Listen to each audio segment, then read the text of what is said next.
Okay. Selamat sejahtera ya. Assalamualaikum juga kepada semua murid yang datang pada pagi ini. Okey. Cikgu akan mulakan kelas sekarang. Jadi seperti yang dipaparkan pada skrin. Ya, cikgu telah menjanjikan anda untuk secara mendalamilah ataupun menerangkan secara mendalam mengenai kebaikan mikroorganisma. Sedikit imbas kembali untuk bab 1 minggu lepas. Okey, bab 1 minggu lepas. Okay, murid-murid, ya, mikroorganisma ada 5 kumpulan, tak nafikanlah.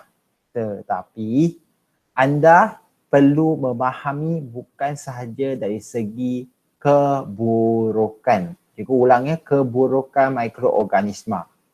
Okay, dia menyebabkan sakit, kita dah tahu, tapi bukan semua. Kita dah tahu bukan semua. Okey, dan kita juga telah belajar pada minggu lepas juga mengenai macam mana kita mensterilkan. Cikgu ulangnya steril, S-T-E-R-I-L. Tapi apa maksudnya steril? Apakah maksud steril? Okey, kalau anda dah belajar itu, kita nak menyingkirkan atau membunuh mikroorganisma. Okey, di permukaan. Kenapa kita nak bunuhkan mereka? Sebab okey, sebabnya mereka boleh menyebabkan kita sakit, kotor.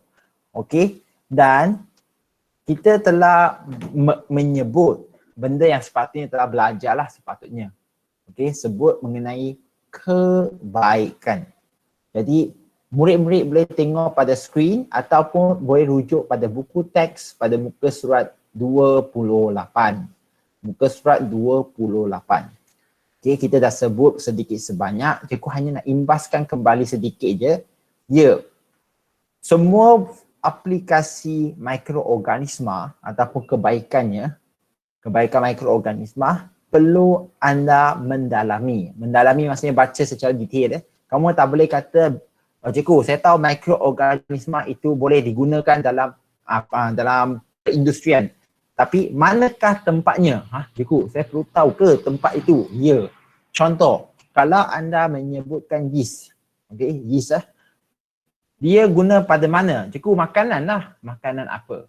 Jadi perlu jelaskan pada yeast boleh digunakan pada pembuatan roti dan juga membuat minuman alkohol. Tapi itu alkohol saya tahu untuk yang Muslim, Islam dan juga untuk yang Kristian adalah haram. Tapi itu yang kata, bagi ada adat dan juga budaya yang bukan Islam, mereka ambilkan dia sebagai minuman, itu jadi dia nak bagi tahu makanan. Jadi makanan itu perlu terangkan secara dalam. Cikgu dah cakap hari itu, kamu dah carikan jawapan sepatutnya. Dan juga cikgu dah sebut untuk pertanian bakteria penitratan dalam kitaran nitrogen. Kitaran nitrogen. Cikgu akan sebut juga pada bab ketiga kalau tak silap cikgu. Okey, dan cikgu nak sebut juga untuk perubatan. Semula perubatan antibiotik kita dah sebut untuk merawat. Cikgu ulang ya, antibiotik digunakan untuk merawat sakit yang dijangkiti bakteria, sakit yang disebabkan oleh bakteria. Okey. Lepas tu, cikgu minta baca sedikit sebanyak tentang vaksin sebabnya vaksin ini merupakan perkara yang hangat disebutkan kebelakangan ini. Okey, cikgu ulang ya, hangat disebutkan kebelakangan ini khususnya untuk vaksin COVID. Vaksin COVID. Jadi murid-murid sekalian, cikgu nak tanya, vaksin ini apakah yang ada di dalam vaksin? Apakah yang ada di dalam vaksin yang boleh boleh membantu kita mencegah daripada dijangkiti COVID-19? Apakah yang ada di dalam vaksin? Okey, yang boleh kalau kita suntik ataupun injek ke dalam badan, boleh menyebabkan kita cegah, maksudnya kita tak sakit, cegah, elak dah, cegah daripada dijangkiti COVID-19. Jadi murid-murid pun tanya, cikgu, benda ini saya tak tahu, tapi kamu perlu tahu sekarang sebabnya benda itu nak ke tak nak nanti kamu perlu suntik. perlu suntik. Okey, sekarang cikgu nak tanya. Tahu apa yang cikgu cakap ke tak vaksin ni sebenarnya? Ihan, boleh ikut ke tak sampai sekarang, Ihan?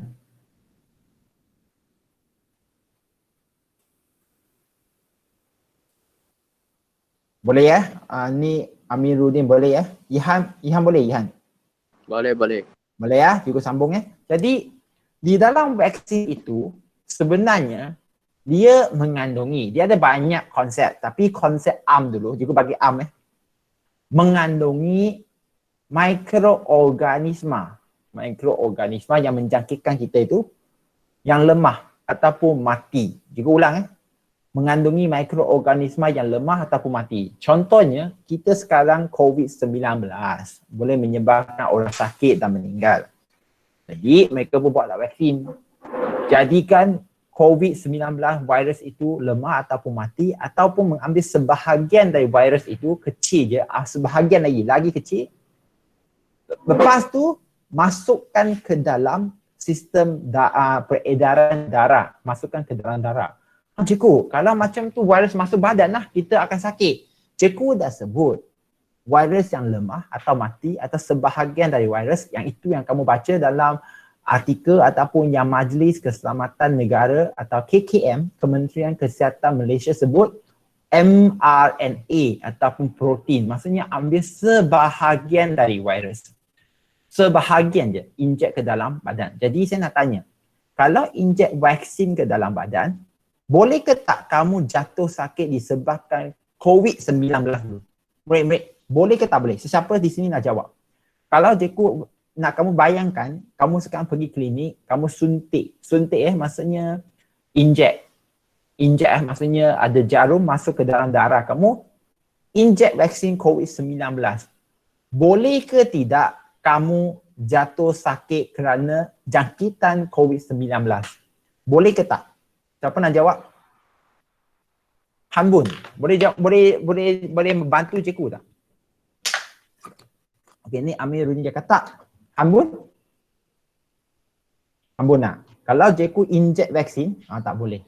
Sebab cikgu dah cakap, cikgu ulang kali ketiga dah. Nanti dengar balik video ni kalau kamu tak faham lagi. Virus, kalau kita nak kata kita nak elakkan jangkitan COVID-19 dia virus. Jadi dalam vaksin untuk COVID-19 ni ada virus yang lemah ataupun mati atau sebahagian je protein ke mRNA dia akan disuntik dalam badan. Jadi kita tak akanlah sakit. Jadi cikgu, saya dengar orang kata injek vaksin itu orang itu akan sakit. Itu sakit disebabkan alergik. Alergik maksudnya badan kita sensitif terhadap benda yang masuk ke badan ataupun tindak balas badan kita terhadap benda asing yang masuk ke badan kita. Okey, jadi apabila kita injek vaksin COVID-19, maka sel darah putih kita akan dirangsangkan. Kita semua maklum dan pelan belajar, dalam darah kita ada 3 sel. Sel darah merah, sel darah putih dan platelet.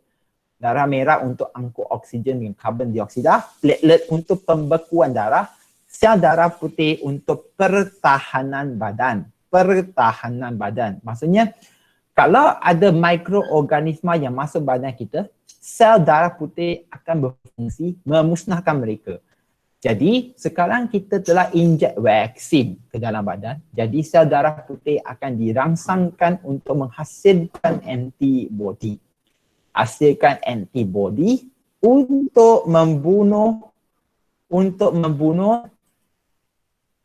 virus-virus tersebut. Virus-virus yang kes ni virus COVID-19. Jadi cikgu nak buatkan satu konsep yang senang untuk anda semua supaya anda tengok pada skrin. Nanti kamu kalau nak buat nota pun senang pada masa akan datang. Maksud dia sekarang anda perlu sedar bahawa vaksin ini dia tidak mengandungi mikroorganisma yang hidup. Okey? Dia mengandungi mikroorganisma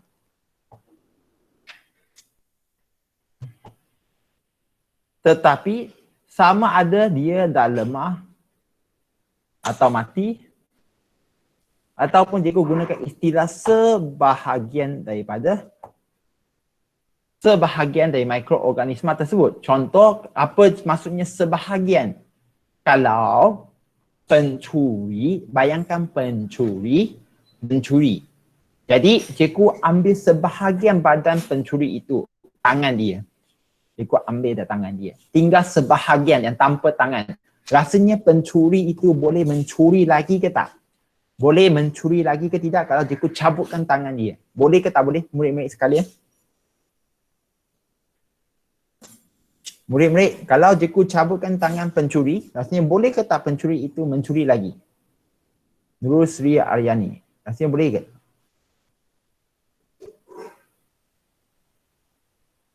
Ya? Nurul Sri Aryani Balkis, ada tak? Tak, jawapan dia tidak. Jadi samalah, kalau virus itu telah menjadi, kita hanya ambil sebahagian, memanglah dia tak ada ancaman untuk menyebabkan sakit. Jadi apabila vaksin disuntik, istilah dia panggil suntik. Suntik kalau tak faham, dia lukiskan gambar aja macam ni. Okey, dia suntik ke dalam badan kita. Okey, dia akan merangsangkan. Apa maksud merangsangkan? Menjadikan aktif. Merangsangkan sel darah putih. Kita semua tahu sel darah putih adalah untuk pertahanan badan. Supaya kita elak daripada sakit. Okay, merangsangkan sel darah putih untuk hasilkan antibody. Antibody ini yang akan memusnahkan mikroorganisma tersebut masa akan datang. Maksud dia kalau kita injek vaksin COVID-19, vaksin untuk virus COVID-19, antibody yang dihasilkan dalam badan oleh sel darah putih adalah khas untuk musnahkan virus COVID-19 sahaja. Dia tak akan musnahkan benda lain sebab benda ini ada tindak balas yang khusus. Jadi badan kita tak akan sakit.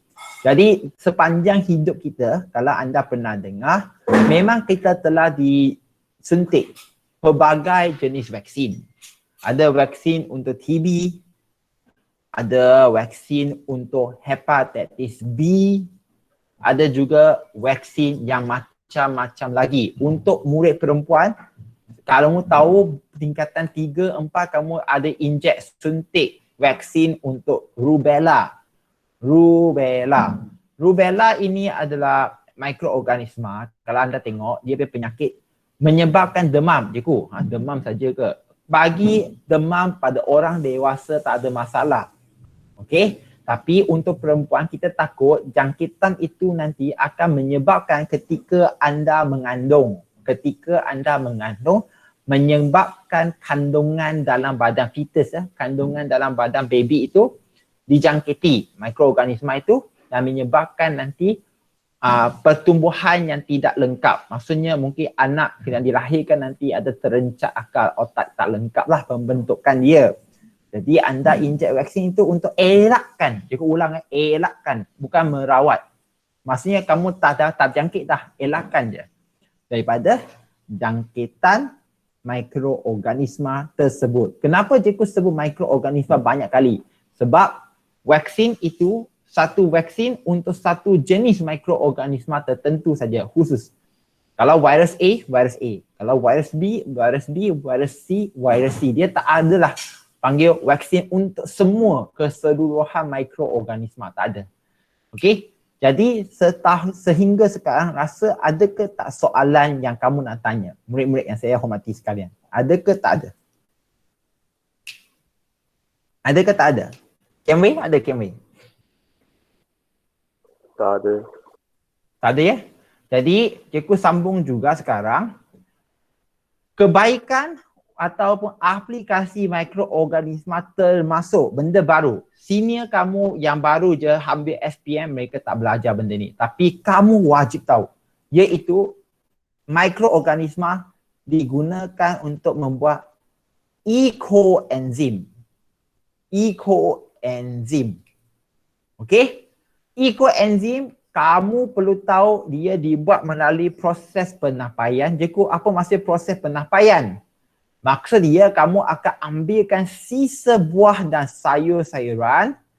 Lepas itu letakkan bakteria di dalamnya. Letakkan bakteria di dalamnya dan tutup. Tak ada udara. Tak ada udara. Penapaian. English fermentation. Fasiao. Huaya fasiao. Fermentation. Maksudnya bagi dia masa untuk ada tindak balas tanpa udara di dalamnya. Lepas tu dia akan tukarkan sisa buah-buahan dan sayur-sayuran ini menjadi sesuatu larutan. Okey, macam kalau kamu tengok gambar rajak ini, dia juga macam air kotor je. Yalah, kalau kata sisa makanan. Okey, dah kata sisa panggil apa ini? Sisa makanan dan buah-buahan. Warna apa dia? Kalau anda pernah tengok, kalau letak buah lama sikit macam apple pun dia akan jadi coklat ataupun perang. Macam itulah warna dia. Tetapi yang ajaibnya, dia mampu membersih. Berbanding dengan bahan kimia pencuci, yang warna dia macam-macam. Ungu ke, hijau ke, kuning ke. Dia sebab menggunakan bahan kimia sintetik untuk menghasilkan dia. Jadi dia tak mesra alam sebenarnya. Benda itu kalau masuk ke sungai adalah kesan-kesan dia. Jadi ecoenzyme ini kamu perlu tahu kebaikan dia adalah paling penting. Kalau anda tengok, dia menggunakan sisa pertanian. Maksud dia, kita mengurangkan sampah di rumah tangga. Mengurangkan sampah dan menghasilkan sesuatu yang berguna lagi. Boleh cari duit. Satu penting perlu tahu Dan kos dia rendah. Okey, kos dia lebih rendah. Berbanding dengan menggunakan bahan pencuci kimia lah, kos dia lebih tinggi. Okey, dia kurang penghasilan sisa dan dia mesra alam. Paling tidak kamu perlu tahu. Okey, kalau kamu nak kata, cikgu, macam mana dengan tindakan mudah digunakan dan juga saluran tersumbat ke tidak, benda ini, kalau anda boleh faham, nak faham. Kalau tak boleh faham pun tak apa. Tetapi cikgu perlu cerita juga untuk ecoenzyme disebabkan adalah molekul yang kecil, jadi dia tidak menyumbatkan saliran. Tidak menyumbatkan saliran. Tetapi kalau kita gunakan pencuci kimia menghasilkan banyak buih ataupun kita panggil foam, English foam pau-pau, boleh menyumbatkan saliran. Sebab itu ada sulfatan lah. Okey, sulfatan yang boleh menyumbatkan saliran. Tapi ecoenzyme tak ada masalah macam tu. Dia tak ada buih, tapi dia ada kuasa pencuci dia, air bergerak, mencucilah benda itu keluar. Okey? Siapa ada soalan? Cikgu dah sebut untuk vaksin, cikgu dah sebut untuk ecoenzyme. Soalan yang biasanya ditanya, bakal ditanya untuk ecoenzyme, bakal. Untuk yang senior tak ditanya. Kamu perlu tanya. Sebab kamu perlu tahu di sini, okey? Bolehkah kita membuat ecoenzyme secara sendiri? Okey, bolehkah tak kita membuat ecoenzyme sendiri? Jadi, ecoenzyme ini kalau anda tengok muka surat 30, murid-murid yang saya hormati muka surat 30 ini, di sinilah anda perlu mencari.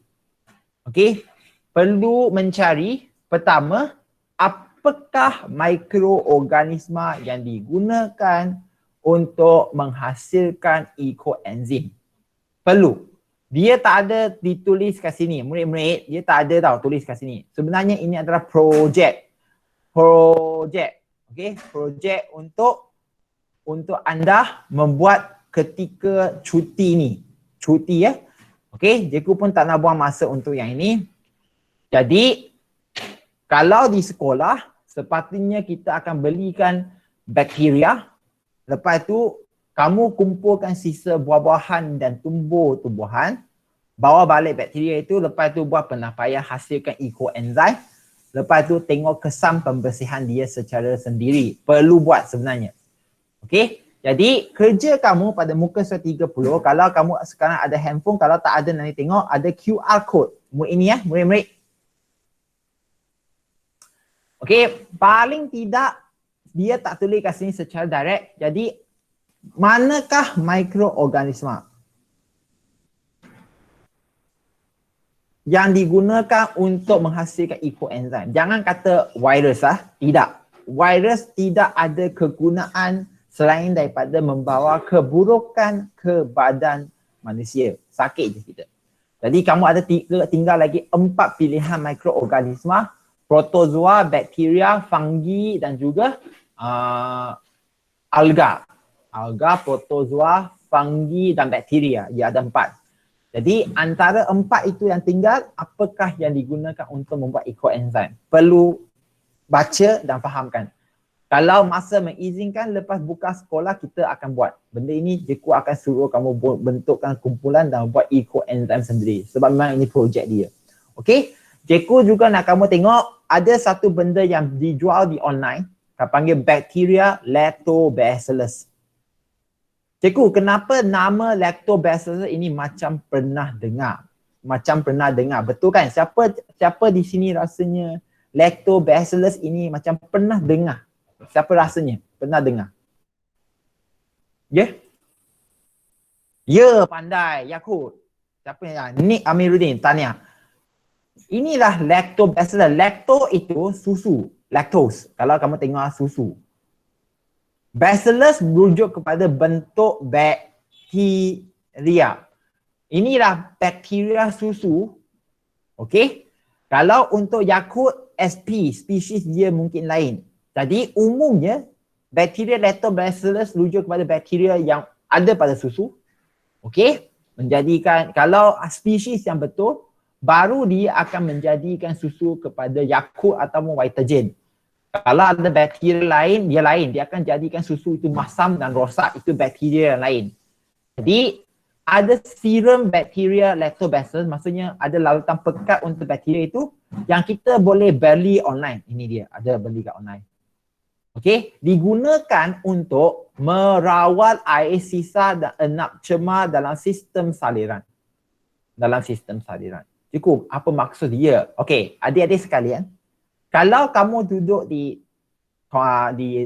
kondo, apartmen maupun teres, mesti tidak dapat elakkan daripada isu seperti pipe air, bukan pipe air, saliran air. Contohnya di dapur saliran.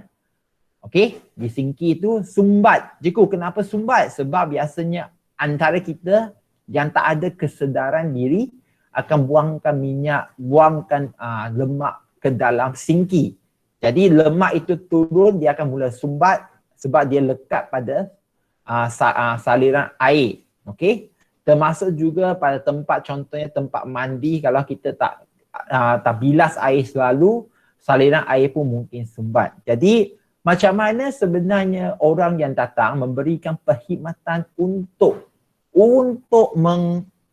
mengosongkan saliran ataupun untuk merawat sistem saliran tersebut. Okey, antara dia sebelum dia sumbat kuat, kalau dah betul-betul sumbat cerita lain, dia akan guna bahan kimia lain. Okey, jadi dia akan gunakan bakteria untuk merawatkan air sisa supaya air sisa itu tidak menjadi terlalu melekat ataupun terlalu kotor satu. Okey, kalau dia betul-betul dah sumbat, tutup. Maksud dia, cikgu sumbat tutup itu, bayangkan kalau ini ada saliran air.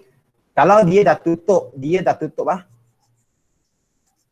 Okey, ini cerita lain. Ini memang mereka perlu gunakan mesin untuk pancut air yang kuat ataupun menggunakan bahan kimia untuk pecahkan bahan yang sumbat, itu cerita lain.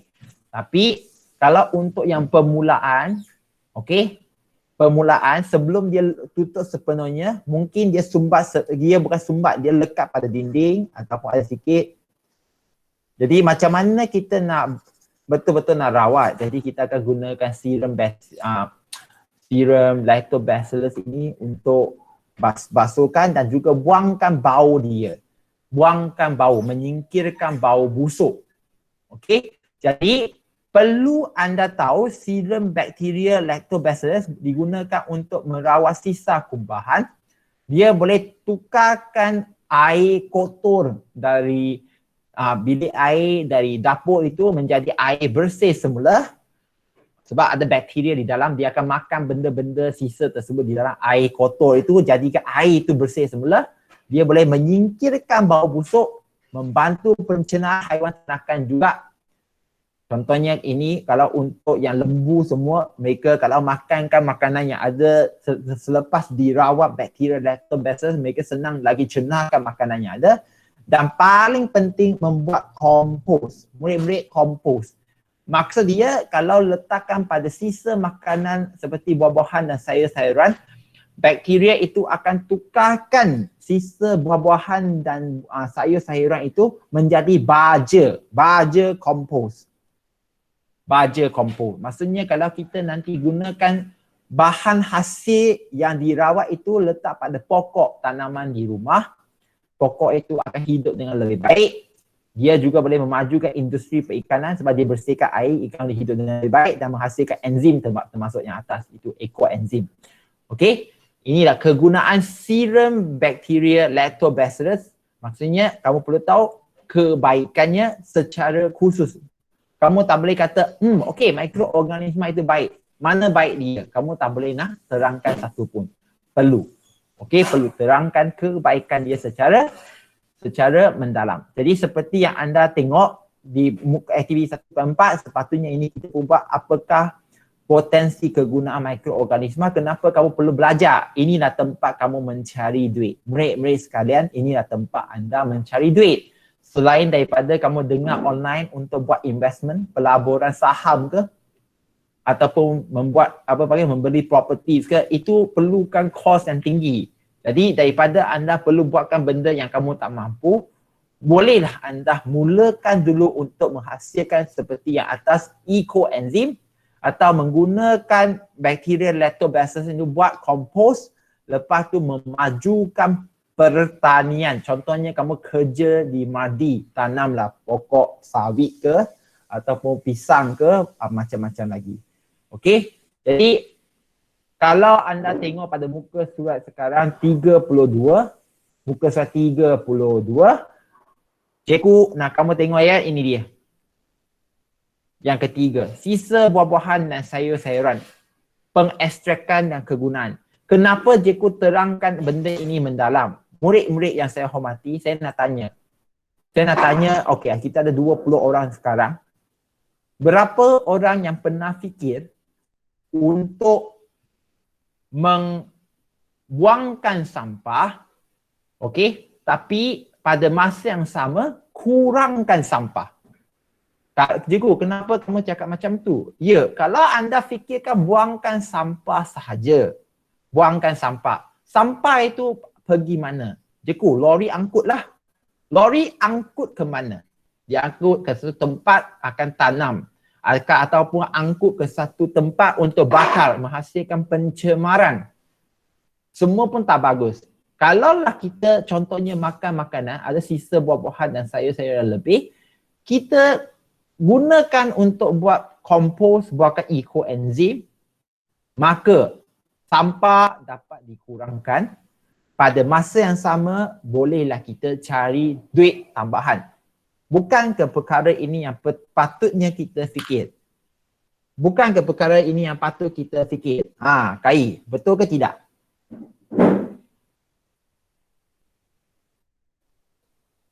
Betul ke tidak? Atau baru bangun je ni? Hello? Nur Alia, betul ke tidak apa yang cikgu cakap?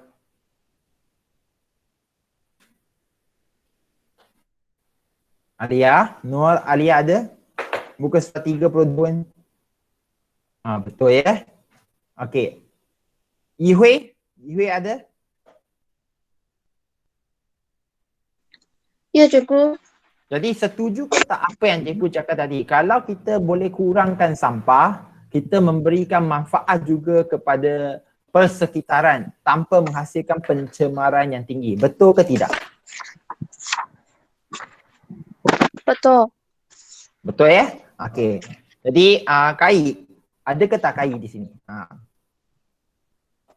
Okey. Ada. Ada ya. Jadi boleh faham apa yang cikgu cakap ke tak tadi? Ataupun baru masuk je kelas? Baru bangun je, cikgu. Okey. Tak apa. Kalau abang bangun teruskan. Okey, jadi cikgu akan sambung sekarang. Cikgu dah ajar sekarang, cikgu habiskan apa yang patut tahu untuk mikroorganisma ya. Kita telah sebut mengenai cara mencegah dan merawat sakit itu minggu lepas. Maksudnya keburukan untuk mikroorganisma tertentu. Kita juga telah sebut secara mendalam mengenai kebaikan mikroorganisma. Okey. Jadi di sinilah kita hentikan untuk mikroorganisma. Okey, hentikan terdahulu. Kalau masa mengizinkan akan datang, cikgu akan bagikan latihan untuk bahagian depan mikroorganisma ya. Maksud dia, cikgu ulangkan ada berapa kumpulan mikroorganisma yang kita belajar? 5 ya. Iaitu virus, bakteria, kulat fungi ya. Kulat atau fungi pun boleh. Alga dan protozoa. Kerja kamu bukan sebut nama saja. Kamu perlu bezakan antara mereka. Maksudnya kalau cikgu tanya apa beza antara virus dan bakteria, kamu jangan bagi jawapan, cikgu bukan mereka sama ke? Tidak. Paling tidak pun kalau kamu sakit disebabkan bakteria, kamu boleh makan ubat. Boleh makan ubat antibiotik. Tapi kalau kamu sakit sebab virus, contohnya denggi. Denggi adalah disebabkan virus yang dibawa oleh nyamuk. Tak ada ubat. Kamu duduk di hospital pun mereka hanya bagikan kamu nutrien dan air yang cukupnya dan memastikan supaya demam tinggi anda dikawal. Tak demam tinggi sampai kamu menjadi otak rosak. Tidak. Mereka cuba kawal suhu badan kamu saja dan memberikan nutrien yang secukupnya. Itu kerja mereka. Kalau disebabkan virus. Macam COVID-19 pun, kalau kamu dapat jangkitan COVID-19 disebabkan dia ialah virus, tidak ada ubat selain daripada kamu sendiri yang sembuh sendiri. Itu pasal kita perlu vaksin. Vaksin untuk mencegah. Cikgu gunakan perkataan itu lagi, mencegah. Maksudnya elakkan daripada jatuh sakit disebabkan oleh virus. Kita cuba nak cegah. Jadi di situ saja untuk mikroorganisma. Cikgu nak masuk kepada bab 2 sekarang. Boleh ke tak boleh? Murid-murid sekalian, cikgu berikan anda seminit kalau ada apa-apa, siapa-siapa di sini nak tanya soalan. Siapa-siapa ada soalan nak tanya? Boleh, ya baru bangun saya tahu. Ya yang lain. Rasanya siapa-siapa ada soalan ke tak? So Kim Tak ada. Ada ya? Tadi ya siapa lagi ya? Shiva rasanya ada soalan tak? Shiva. Tak ada ya? Thank you. Mau Ihan juga. Shiva.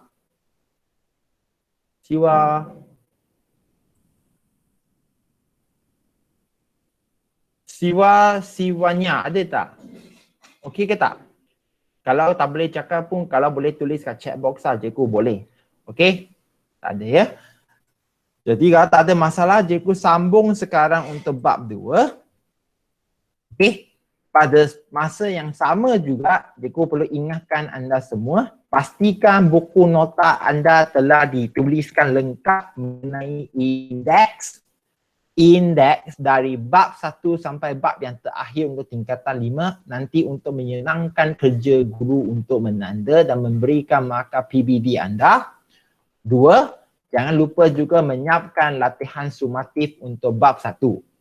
Cikgu dah arahkan kamu minggu lepas. Kalau lupa, tengok balik YouTube yang cikgu telah kongsikan dengan kamu yang pada ketika kelas minggu lepas. Okey? Jadi kita masuk kepada bab 2. Antara bab 1 dan bab 2 ini, mikroorganisma dan nutrisi ini adalah bab yang agak berkait rapat dengan hidup anda. Jadi soalan banyak ditanya, khususnya untuk soalan pada bahagian B kertas 2 ketika mereka tanya pada C ketika mereka tanya untuk esei untuk penyelesaian masalah.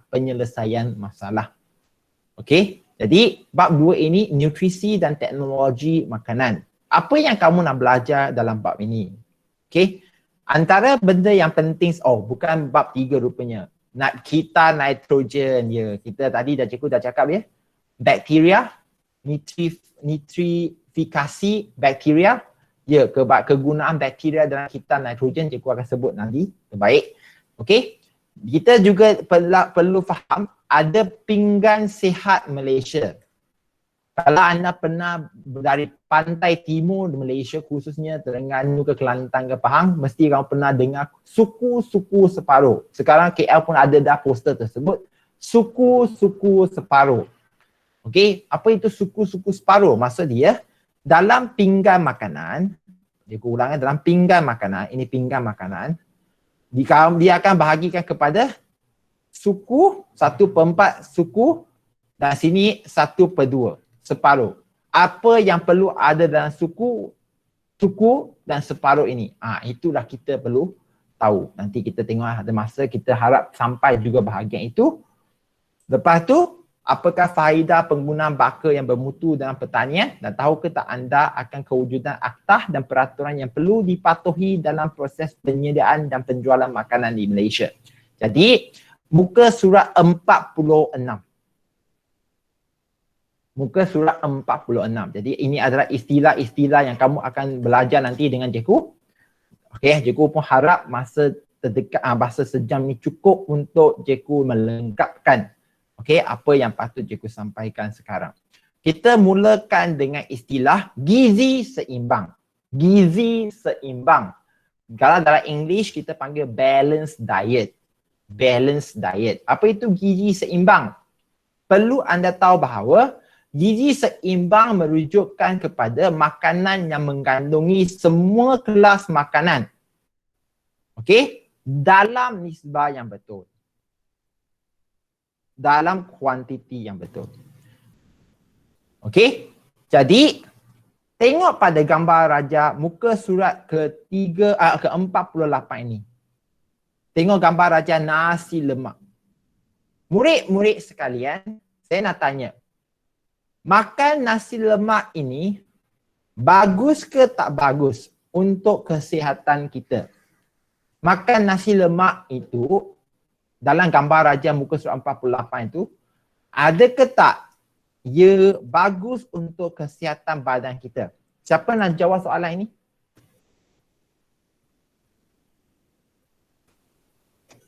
Siapa nak jawab soalan ini?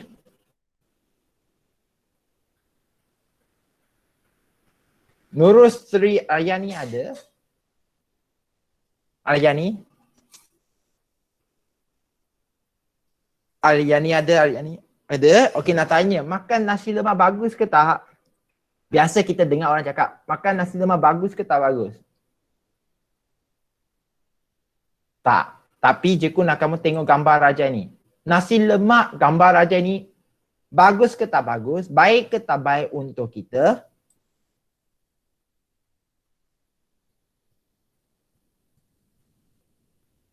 Ya, siapa nak jawab? Aryani tadi nak jawab ke tak soalan ini? Baik, kenapa baik? Siapa nak tolong? Avinesh ini dah jawab baik. Jadi kenapa Avinesh kata dia baik?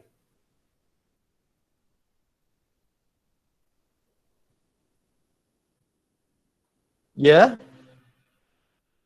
Jadi sebelum cikgu nak terangkan lebih, anda perlu ingatkan semula apakah semua kelas makanan yang anda telah belajar pada tingkatan 2 ke 3 itu.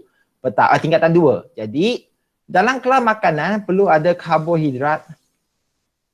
7 ada 7 kelas. Perlu ada lemak. Perlu ada protein. Perlu ada vitamin. Perlu ada garam. Minerals. Garam minerals. Perlu ada serat, fiber dan last sekali ada air. 1, 2, 3, 4, 5, 6 dan 7. Okey, jadi gizi seimbang ialah pemakanan yang mengandungi semua kelas makanan 7 itu dalam kuantiti yang betul.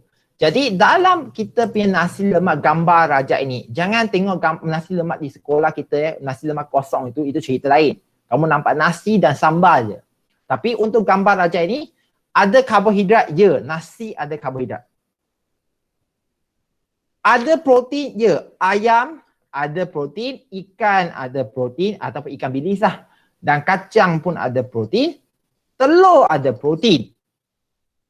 Lemak ada ke tak? Ada. Dalam nasi lemak ada lemak. Vitamin ada ke tak? Ada. Cikgu, vitamin ada ke? Cili ada vitamin A. Sayur ada vitamin B, C, D.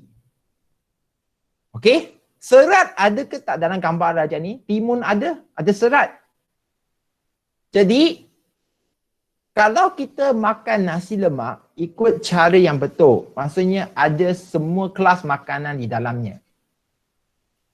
Nasi lemak itu adalah bagus. Dan untuk semua orang faham, nasi lemak telah diakui secara antarabangsa ya, diletakkan antara sarapan pagi yang paling bagus.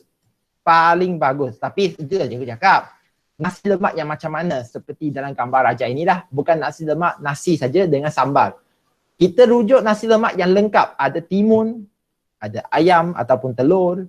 Dan juga ada paling pentinglah mesti ada ikan bilis yang memberikan dia juga garam. Garam untuk kesihatan badan. Jadi sekarang rasanya siapa yang membantah ke tak? Ada tak siapa yang membantah di sini? Okey, Awin cakap sebab ada sayur. Ya, antara sebab dia ada sayur lah. Tapi nasi lemak sayur orang tak makan kan? Dia nak nasi lemak yang ada semua benda di dalam dia. Jadi siapa yang membantah? Ada ke tak siapa di sini membantah? Cikgu, nasi lemak masih tak bagus. Cikgu dah cakap kalau setakat nasi lemak dan sambal memanglah tak bagus sebab dia tak seimbang. Dia ada karbohidrat dan lemak saja. Okey, sambal itu mungkin ada vitamin tapi tak cukup. Tak cukup protein. Tak adalah ayam, tak ada telur. Jadi benda ini perlu ada semua seperti dalam gambar raja ni barulah dikira bagus ke tak bagus. Anda perlu bersedia untuk soalan kebat mengenai gizi seimbang khususnya pada SPM nanti. Ini adalah soalan yang memang biasanya diramalkan. Mereka bagi kamu makanan, kamu jelaskan makanan itu bagus ke tak bagus untuk kesihatan. Jadi kalau kamu nak kata itu bagus, mestilah dia ialah gizi seimbang. Mengandungi semua kelas makanan dalam kuantiti yang betul. Dalam kuantiti yang betul. Okey, maksudnya mesti ada kuantiti yang betul lah. Maksudnya tak lebih lemak, tak lebih protein, okey, tak lebih karbohidrat. Sebab kalau lebih lemak, kamu akan sakit jantung. Lebih karbohidrat boleh jadi diabetes. Lebih protein boleh jadikan gout. Itu nanti cikgu cerita sakit dia tu. Okey. Cikgu nak sebut istilah lepas gizi seimbang bab 2 ini ialah malnutrisi. Muka surat 48. Cikgu nak kamu highlight kalau kamu ada buku di tangan kamu. Malnutrisi rujuk kepada kekurangan je. Biasa orang tahu kekurangan. Highlight atau berlebihan mana-mana kelas makanan. Mana-mana kelas makanan. Okey. Jadi kalau anda tengok gambar raja ini, cikgu nak tengok muka surat seterusnya kejap ya. Okey, adalah. Jadi, apakah punca penyakit di dalam gambar raja ini? Murid-murid tengok dalam gambar raja ini.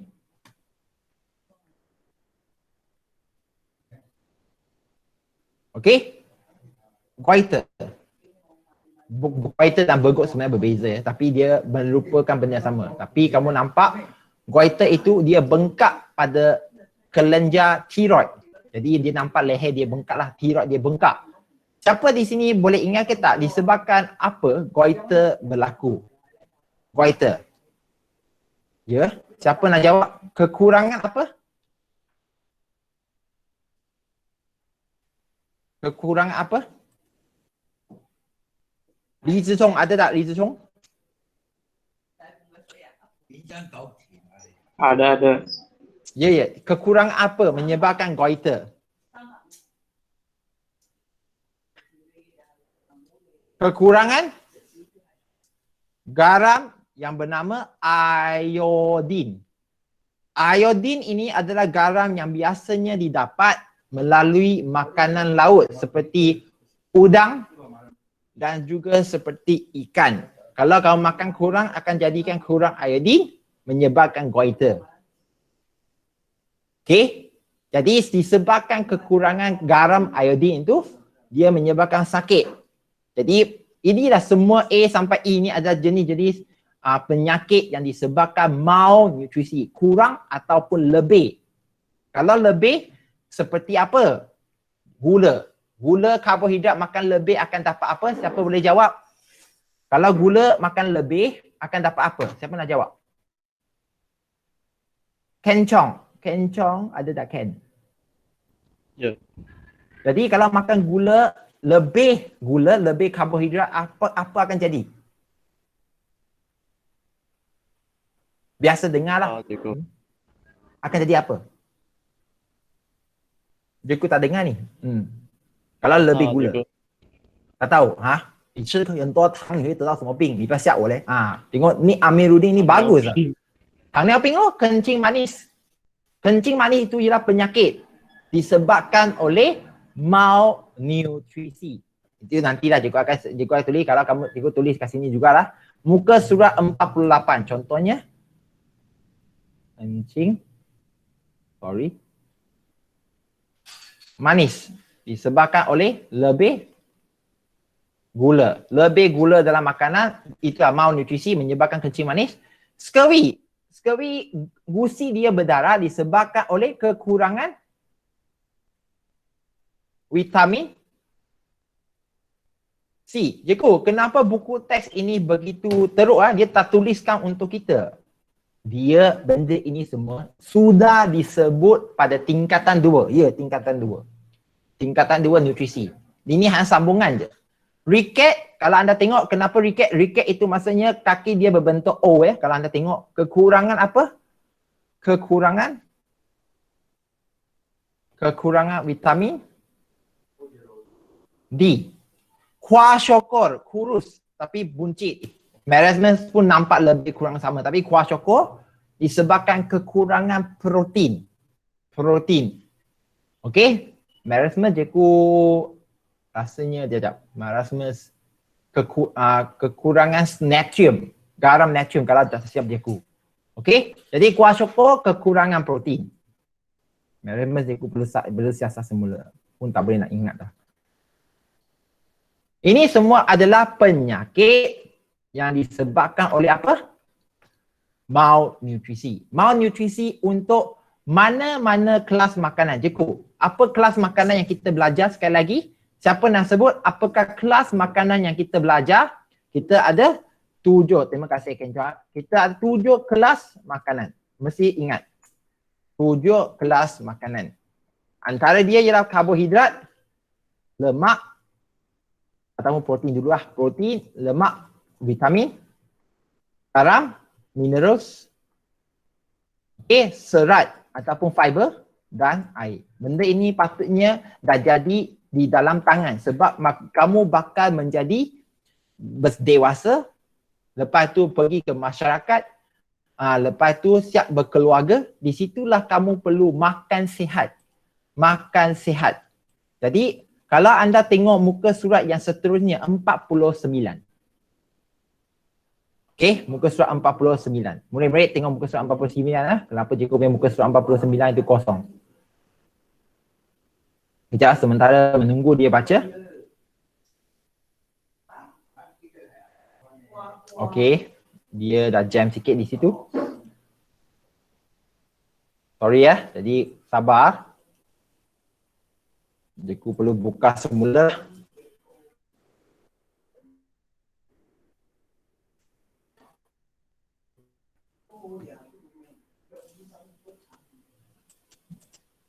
Sebab sekejap ya, kamu boleh tengok dah skrin cikgu tengah buka ni sekarang semula.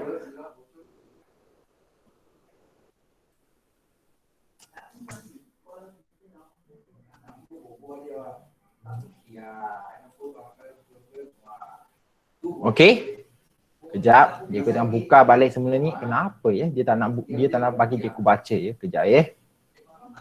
Ataupun cikgu punya komputer tengah lag. Ya, lag sikit lah. Sebab kita kata perlu memberikan komputer yang lebih bagus. Tapi apa pun cikgu cuba buat apa yang mampu. Okey, jadi sementara cikgu bukakan muka surat tersebut, anda boleh tengok muka surat 48 ya. Apa maksudnya pinggan makanan yang sihat? Konsep pinggan makanan yang sihat. Okey, ini penting. Sebab ini adalah kempen negara. Jadi, Kementerian Kesihatan Malaysia telah memperkenalkan konsep pinggan sihat Malaysia seperti Raja 2.1. Murid-murid ya, ini pun tak ada dalam nota senior kamu ataupun kalau kamu pergi tuition, guru tuition gunakan nota tahun-tahun lepas, dia tak ada benda ni. Sebab benda ni benda baru. Seperti yang cikgu cakap, pinggan makanan ini adalah suku-suku separuh. Apa itu suku-suku separuh? Jadi tengok dalam gambar raja kamu sekarang. Tengok dalam gambar raja sekarang ya. Aku rasa ada sesuatu yang membuatkan dia jam tapi tak tahu apa benda. Kejap ya. Banyak juga cikgu buka. Sabar ya. Jadi, apakah yang suku dalam satu pinggan makanan kita makan? Pertama, suku itu rujuk kepada nasi, karbohidrat. Cikgu, sikitnya. Ya. Sekarang, Malaysia telah boleh kata diserang lah. Tapi cikgu nak gunakan istilah yang lebih betul. Maksudnya, rakyat Malaysia ramai lebih daripada kalau tak silap cikgu 50% dah mengalami masalah obesity, masalah kesihatan obesity. Maksudnya gemuk lah. Cikgu gemuk jadi bukan sebab tak cantik saja. Obesity menyebabkan banyak sakit, penyakit-penyakit badan dia datang. Antara dia seperti sakit jantung, stroke dan macam-macam lagi, tekanan darah tinggi. Jadi benda ini perlu kita pandang serius dan memupuk pemakanan sihat di dalam kalangan rakyat Malaysia seperti macam rakyat di Jepun. Kalau kamu tengok cara Jepun mereka makan memang ikut, tak macam kita makan ikut suka hati kita je. Lepas tu sakit situ sakit sini, jumpa doktor kerajaan. Lepas salahkan doktor, kerajaan tak memberikan servis yang bagus. Ya, siapa yang masuk ini sekarang? Tiba-tiba tuntung. Siapa? I'm Puteri Channel pula. Jadi separuh lagi rujuk kepada protein. Separuh. 1/4 lagi rujuk kepada protein. Yang separuh ini yang best. Dia rujuk pada buah-buahan dan sayur-sayuran untuk vitamin, untuk serat, khususnya serat supaya anda elak daripada sembelit. Okey? Sebab ramai orang ataupun ramai rakyat Malaysia mengalami sembelit. Sebab jarang ataupun kurang mereka makan sayur dan buah-buahan. Okey? Dan juga vitamin, serat dan juga garam minerals. Ya. Yang penting vitamin dan serat. Dia nak kita makan dalam bentuk macam ni. Jadi, apakah aplikasi konsep pinggan sihat Malaysia? Okey, kalau kamu tengok, dia memberikan anda contoh. Cikgu dah cakap, ini adalah persiapan untuk menjawab soalan kebat. Kalau kamu tengok yang pertama di sebelah kanan itu, okey, adalah suku nasi, suku protein, separuh oren dan sayur. Betul lah contoh dia. Suku nasi, separuh sayur dan buah-buahan, dan suku lagi ialah ikan. Jadi, konsep dia adalah supaya kita...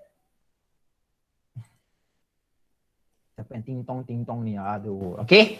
Jadi, sekarang kalau kita makan ikut saranan kerajaan yang kita sebut pinggan sihat Malaysia ataupun kita panggil suku-suku separuh. Suku-suku separuh. 1/4, 1/4 dan 1/2. Kalau ikut cara macam ni, kita akan lebihkan pemakanan berbiji.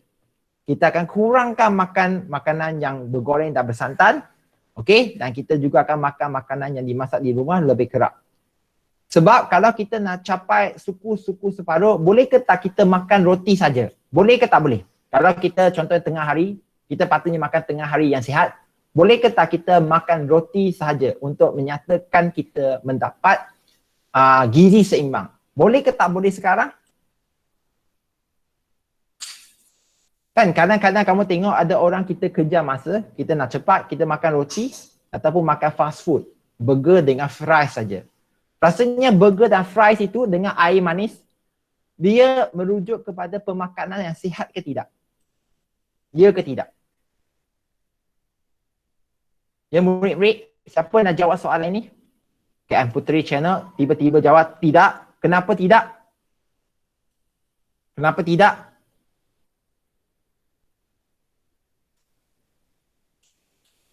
Yes, why? Kenapa tidak? Kamu perlu faham ya, sekarang kamu berada di tempat di mana zaman kebat ya, kemahiran berfikiran aras tinggi. Kamu boleh bagi jawapan ya ataupun tidak, boleh je. Tetapi penerangan selepas itu penting. Contohnya, kalau anda tadi cakap makan, contohnya roti saja, kenapa dia tak sihat? Kalau jawapan tanya kenapa, kamu perlu jawab tak kenapa tau sekarang. Sebab roti itu hanya mengandungi karbohidrat yang tinggi dengan protein sikit. Kalau tengoklah, kalau dia protein yang mahal, dia kalau dia gunakan tepung mahal adalah protein lebih. Tapi dia hanya ada karbohidrat protein, dia tak ada vitamin ke, tak ada serat ke, tak ada garam dan macam-macam yang perlu ada. Faham ke tak? Kamu perlu terangkan. Jadi sekali lagi, Jeku minta tolong semua orang, kalau betul-betul kamu sekarang tengah ikutkan kelas ini, okey, kamu perlu tahu semua kelas makanan yang ada. Ada berapa kelas makanan kamu perlu tahu? Sekali lagi, jawapan dia berapa? Ada berapa kelas makanan? Ada berapa kelas makanan? Okay, thank you. Yap. Ada 7. Thank you Yap Yung Yi dan juga Yap Han Bun sekali dengan ni Amiruddin. 7. Maksud dia, kamu punya jawapan akan main di situ je. Kalau kamu kata, okay, makan roti tak sihat. Kamu perlu fikir, okay, 7 kelas makanan itu apa yang tak ada di situ? Tak ada ataupun kurang ataupun berlebihan. Itulah kita panggil malnutrisi. Okay, kalau makan lebih, contohnya macam tadi, nasi lemak.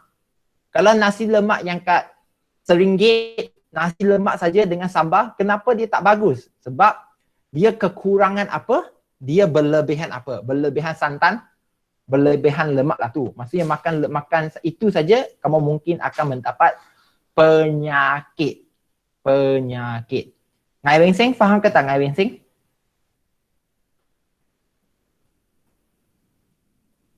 Ngai Weng Seng? Okey ke tak? Boleh faham ke tak? Wong Kang Hao, boleh faham? Kang Hao? Boleh. Okay, thank you. Ngai Weng Sing, tak tahulah. Itu saya kata tak apa. Jadi kita sambung sekarang. Jadi, pinggan sihat manusia Malaysia kita pun dah cakap. Sekarang. Okay, ini penting dah. Ini sangat penting. Ini soalan yang memang sentiasa ditanya. Nilai kalori makanan. Nilai kalori makanan. Okey? Kita sentiasa dikaitkan makan makanan sedemikian boleh menjadikan kita gemuk. Okey, untuk fahamkan konsep dia sekarang, murid-murid. Untuk fahamkan konsep dia sekarang, cikgu akan tulis kat sini ya.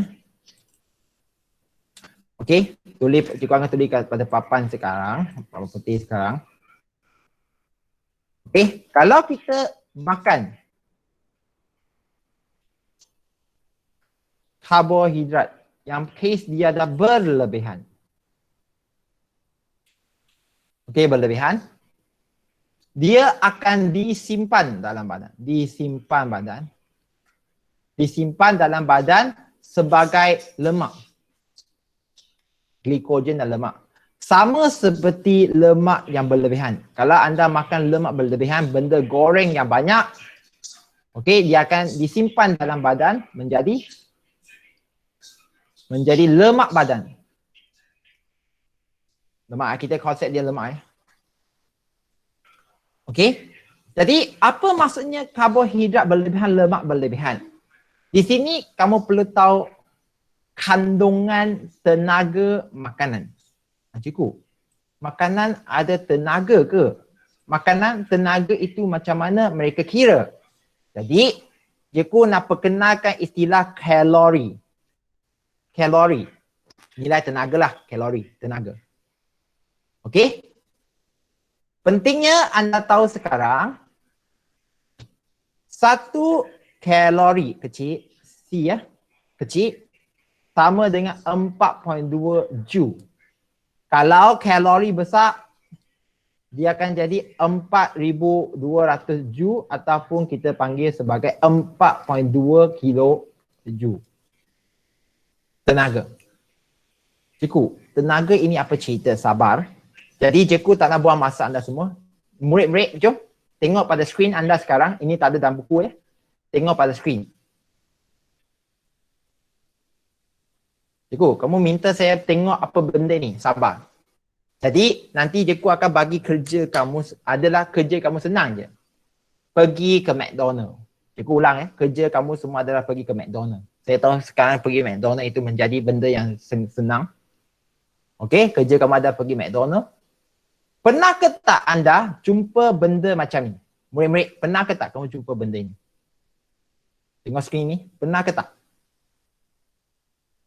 Pernah ke tak pernah?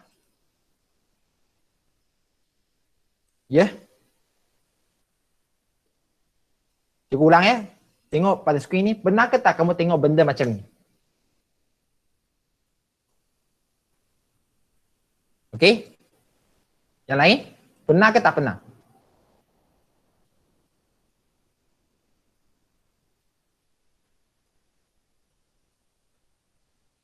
Nur Hasya Dayana, tak. Nur Hasya Dayana ada? Pernah ke tak kamu tengok benda ni di McDonald? Kai, pernah ke tak kamu tengok?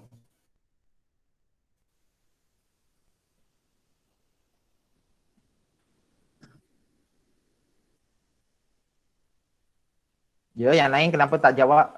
Ya, good. Okey, cikgu sekarang, cikgu tahu kalau nak tanya 30 orang di sini ambil masa. Tapi cikgu nak bagi tahu benda ini ada. Biasanya kamu akan jumpa benda ini di atas dulang. Dulang maksudnya papan lah yang meletakkan makanan di atasnya. Dia biasa satu kertas tu. Inilah kertas dia. Berapa orang di sini pernah baca secara dalam? Biasanya jawapan student bagi tak. Tak akan lebih dari 2 orang dia. Jadi sekarang cikgu nak ajar kamu. Cikgu nak ajar kamu tengok ya. Dalam kertas itu, mungkin dia warna dah lain lah. Sekarang kalau tak silap cikgu warna dia jadi hitam dah background dia. Tapi sekarang ini cikgu zaman 2017 buatnya. Dia dah ajar. Dia dah ajar. Tengok skrin sekarang. Untuk seorang kanak-kanak 4 hingga 9 tahun, disarankan memakan tenaga kilokalori. Kilokalori. Maksudnya kal besar, C huruf besar lah, kilokalori dan 1,500 sehari. Manakala untuk orang dewasa 2,130. Cikgu, macam mana mereka nak tahu? Sabar. Nanti cikgu akan tunjukkan. Berapa tenaga yang kamu perlu makan seharian? Kalau anda makan lebih, itu yang menjadikan punca kamu gemuk. Jadi sekarang, kamu pun tanya, cikgu, benda ini boleh kira ke soalan pertama? Ya. Nombor 2, semua makanan ada kiraan dia ke? Ya. Tapi kamu tak diminta kira. Kamu tak perlu kira. Kamu hanya perlu tahu jumlahkan saja. Kamu tak perlu tahu macam mana nak ukur dan kira secara mendalam. Tapi kamu tahu benda itu wujud. Contohnya. Contoh. Murid-murid yang saya hormati. Tengok baris pertama nama. Nama makanan ni. Tengok skrin ya. Murid-murid. Baris pertama ialah makanan. Baris kedua di sini ialah berapa gram makanan tersebut. Gram kita tak kisah. Cikgu nak kamu fokus pada baris yang kedua. Baris yang kedua ni. Okey, baris kedua. Tengok pada skrin Tengok pada skrin. Cikgu, saya tak tahu apa yang cikgu nak cakap sekarang. Ya, tapi cikgu nanti kamu tengok ya. Big Mac. Big Mac merupakan burger yang besar, ada 3 lapis roti. Paling besar lah katanya di McDonald. 3 lapis roti, 2 lapis daging. Tenaga dia 538. Maksud dia, kalau kamu makan sebiji Big Mac, kamu akan ambil tenaga sebanyak 538 kilo kalori. Okey? Tapi Cikgu nak kamu tengok. Spicy Chicken McDeluxe. Burger dengan ayam yang goreng kat tengah. Lebih kecil daripada Big Mac ke tak? Jawapan dia. Lebih kecil daripada Big Mac ke tak? Murid-murid. Lebih kecil ke tak? Ya. Awinish dah jawab ya. Yang lain? Spicy Chicken McDeluxe lebih kecil daripada Big Mac ke tak? Saiz dia lah, saiz. Ya. Tetapi, Cikgu, kenapa tenaga dia lebih banyak? 615.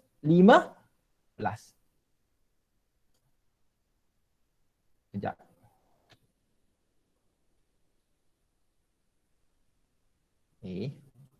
Aku nak letakkan bulat. Kejap.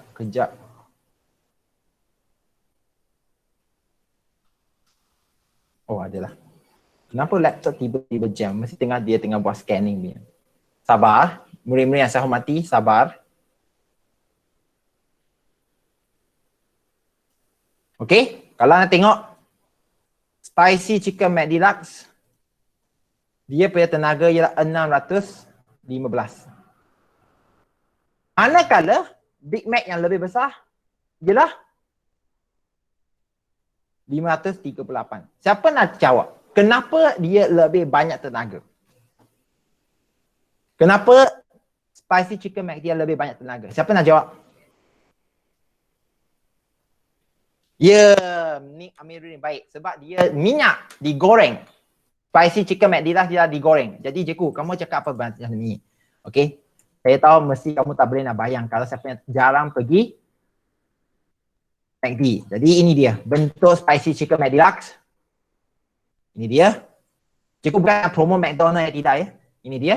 Jangan ditipu gambar. Ayam dia memang kecil dia kat tengah. Tapi disebabkan dia goreng berbanding dengan Big Mac.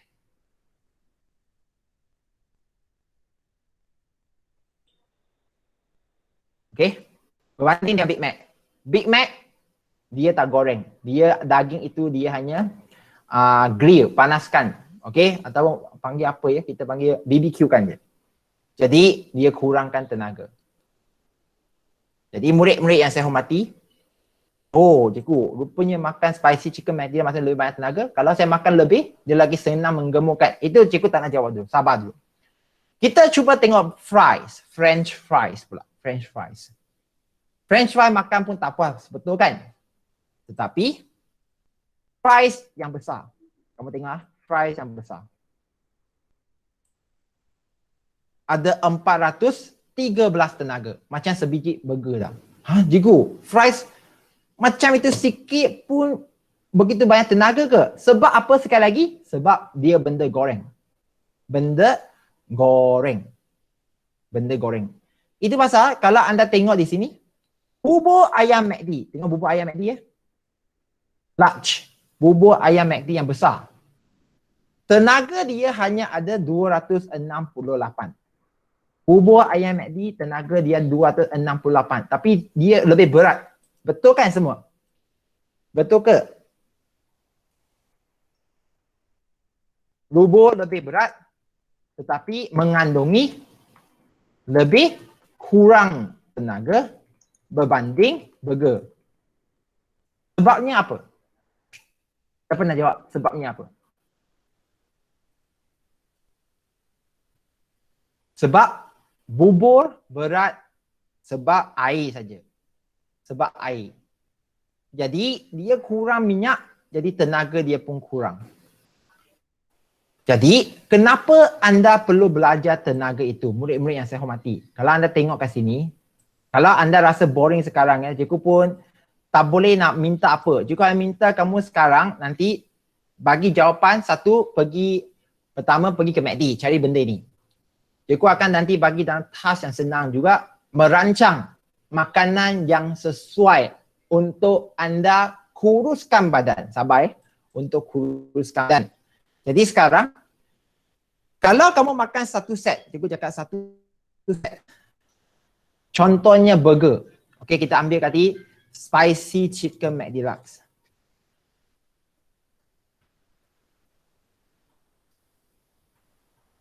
Okey. Tenaga burger itu, set ini ya, burger dia dah 618 kilokalori. Tambah satu fries besar. Dia satu set kan, fries besar dah 418 kilokalori. Silap-silap kamu pun ada order Coke. Coke pun besar. Kita pun tengok Coke berapa. Boleh ya? Ini semua matematik. Coke, kita pun tengok bagi Coke. Tengok apa ya, boleh. Coke itu minum tak puas. Tapi tengok.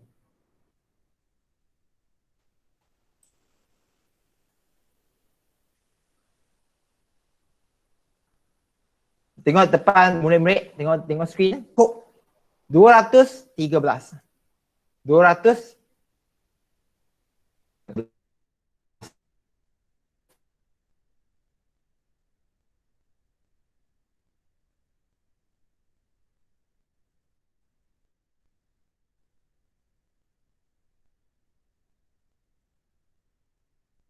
Jadi apabila kamu jumlahkan, lebih kurang 1200 kilokalori kamu makan. Okay, kamu tak ambil tenaga tersebut. Jadi kalau kamu makan 2 set spicy chicken McDeluxe satu hari, 2 set. Kalau kamu makan 2 set. Kalau makan 2 set darab 2, dah 2400. Kamu jadi yang makan lah andai kata. Jadi cikgu nak kamu tengok pada skrin, tengok. Minta tolong tengok ya. Sebelum anda mengantuk tidur, tengok dulu. Disarankan sehari, kalau untuk dewasa ya, macam umur kamu, 2130 je. 2130. Sekarang kamu dah makan 2400 tenaga. Andai kata kamu duduk pasif, tak buat aktiviti apa-apa, hanya duduk kat depan komputer, main game ataupun main handphone saja, boleh jadi gemuk ke tidak? Murid-murid, boleh jadi gemuk ke tidak? Boleh jadi gemuk ke tidak? Boleh. Tenaga diperlukan badan 213 kilokalori. Aku tulis lagi kat situ. Tetapi makan 2400 kilokalori sebab makan 2 set. Lapar, makan pagi dan malam lah. Jadi 2400 tolak 2130 dapatlah 270 lebih kilokalori. Itu yang akan disimpan sebagai lemak. Jadi gemuk. Jadi dia punya keyword adalah kalau kamu dah tahu ada panduan makanan, maksud tenaga dalam makanan sebagai panduan, jadi kamu akan makan kurang ke lebih daripada keperluan tenaga. Kurang ke lebih, murid-murid. Kalau kamu nak jaga badan lah, kamu akan makan kurang ke lebih? Kurang. Okey? Jadi kalau anda tengok juga, ada antara kita cakap, cikgu, Coke itu tak bagus sebab dia menggemukkan. Saya minum Milo lah. Ataupun saya minum orange juice. Saya minum jus orange. Malangnya, tengok pada skrin. Cikgu sekarang bulatkan. Kalau kamu tukarkan kepada orange, kamu tukarkan kepada Milo. Asyad. Murid-murid ais Milo. Kalau Coke yang besar kira 213 kilokalori. Tengok orange juice berapa? Tengok orange juice berapa? Siapa nak sebut? Siapa nak sebut?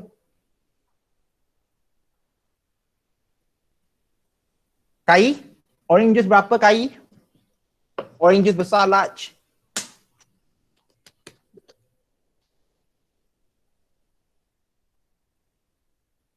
$289. Lebih banyak ke ataupun lagi kurang daripada Coke?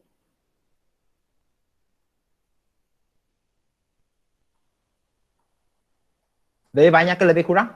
Gok Jensen? Lagi banyak ke lagi kurang daripada Coke? Lagi banyak. Bukan banyak, lebih banyak. Gok Jensen, gunakan istilah lebih sebab kita sekarang buat perbandingan. Kamu mesti nyatakan lebih banyak. 越多还是越少？你讲多没有用了。要越多，lebih. Jadi dia lebih banyak. Sama macam Milo. Oh cikgu, minum Coke tak baik sebab ada banyak gula. Saya minum Milo lah. Tengok Milo sekali 380. Gila ke? Ya. Orange juice yang kamu minumkan dalam McD tu mengandungi lebih banyak gula. Manakala Milo mengandungi lebih banyak coklat, lemak koko. Mestilah dia ada lebih banyak tenaga. Jadi silap-silap minum satu ais Milo sama macam makan satu bungkus fries. Cikgu, ya ke? Ini adalah kajian orang. Orang mereka dah keluarkan satu standard panduan. Jadi tak ada alasan. Kalaulah andai kata kamu nak salahkan McDonald sebab kamu gemuk. Kamu jadi gemuk sebab makan McDonald. Rasanya mahkamah boleh buat apa-apa pada McDonald tak? Kalau kamu nak pergi kata saya dah ada upakan peguam nak mendakwa McDonald menjadi sebab saya gemuk. Rasanya ya, jawapan dia tak boleh. Sebab dia dah bagikan kertas, minta kamu baca dan dia siap bagi panduan, makan 2100. Siapa suruh kamu makan lebih? Cikgu, benda ini boleh kira ke? Nah, tengok pada skrin. Cikgu nak perkenalkan nanti kalau kamu online, tulis calculator for body energy. Okay? Calculator for body energy. Okay? Banyaklah kamu akan tengok. Banyak. Antara dia, daily energy requirement calculator, kamu akan tengok, kamu akan biasanya diminta jantina. Ya, jantina mempengaruhi tenaga yang diperlukan. Lelaki perlukan lebih banyak tenaga daripada perempuan. Tapi kalau perempuan yang mengandung memerlukan tenaga yang lebih. Sebab untuk kandungan dia, kamu akan diminta juga untuk umur. Contoh cikgu 35. Okay. Age type dia minta tulis tahun. Dan kamu akan diminta untuk berat badan. Berat badan cikgu baru 70 je. Okay, cikgu menipu lah 90 kilogram. Dan juga kamu akan diminta untuk letakkan jenis aktiviti fizikal anda buat setiap hari. Macam cikgu tiap-tiap hari pergi gym. Tapi cikgu pun menipu sekarang. Cikgu buatlah biasalah. Moderately active work. Jadi, lepas itu, dia akan minta kamu tekan untuk kira. Jadi, seharian saya akan memerlukan tenaga 14,351 kilojoule, bukan kilokalori. Kalau nak tukar kepada kalori, bahagi 4.2. Bahagi 4.2. Sekejap ya, calculator. Apa tak apa, cikgu sekarang dah rakam. Jadi benda ini nanti kamu akan tengok semula. Bagi 4.2. Jadi seharian cikgu boleh makan dalam tenaga kalori 3,400 lah. Contoh kat sini lah. Okay. Kalau kita bahagi macam tu. Kalau makan lebih, cikgu akan jadi gemuk. Kalau cikgu nak kurus, cikgu perlu makan kurang daripada 3,000. Ataupun 3,400. Kurang daripada itu. Jadi sesiapa yang pernah fikir nak kuruskan badan tapi pilih tidak memakan apa-apa. Okey, untuk umur kamu, okeylah kamu kata senang nak kurus tanpa makan apa-apa. Tapi ingat, kesan kesihatan tidak akan datang segera. Dia mungkin lepas kamu umur 40, gastrik, sakit dalaman, usus situ sini sakit. Banyak sentiasa ada angin. Ya, jadi kepada sesiapa yang berhasrat untuk kurangkan berat badan, diet lah katanya. Pertama, kamu perlu tahu keperluan tenaga, kalori makanan badan kamu perlu. Lepas tu makan ikut panduan. Makan ikut panduan. Okey? Sebab sekarang banyak kalau kamu tengok Google, kamu boleh tulis energy of food. Je. Kalau kamu nak cakap contohnya tenaga ataupun kalori dalam kuih tiaw goreng, dalam kuih tiaw. Semua ada. Nampak? Mereka ada dah semua benda yang menjadi panduan. Satu kuih tiaw goreng ada berapa kalori, kamu boleh baca. Nah, kalau banyak 321 kalori. Semua ada panduan di situ dah. Kamu nak ke tak nak cari. Jadi, dalam dunia sekarang, sekarang, tak ada alasan untuk kamu gemuk dan kamu memberikan alasan kamu tak tahu kenapa anda gemuk. Tidak boleh. Okey? Kamu akan tahu tenaga yang diperlukan untuk anda. Kamu akan makan ikut panduan tenaga tersebut. Makan lebih, simpan jadi lemak, gemuk. Makan kurang daripada itu, itulah kamu punya berat badan akan kurang. Siapa ada soalan? Ya murid-murid sekalian, siapa ada soalan? Jelas ke tak jelas?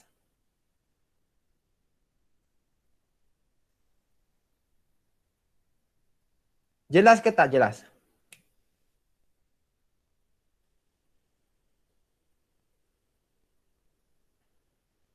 Okey?